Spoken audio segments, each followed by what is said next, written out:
Hello everyone and welcome back to another video. So in today's video I'm going to show you how to fix failed risk control error on OpenArt. So that issue or that error exactly on OpenArt usually means the system's automated safety anti-abuse filter blocked your generation request, even if you didn't do anything wrong.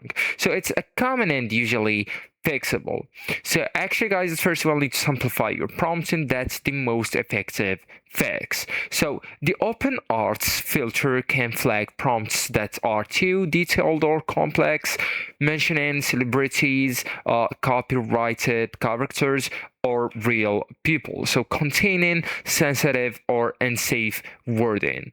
So actually guys, on your prompt or inside your prompt, you will need to remove the names like Spider-Man, Taylor Swift, extra, and avoid violent and sexual or medical terms. And also you'll need to shorten your prompt, so you can go with something just like that, this one, or that prompt. That's just an example.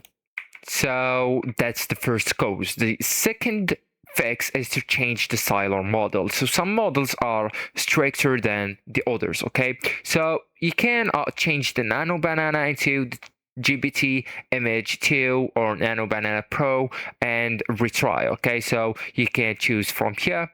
And also guys, you can just go back from here and go with face swap of image upscale multi-view and check if that will fix the problem. So actually guys, that's it. This is the end of the video. Thank you so much for watching, and goodbye.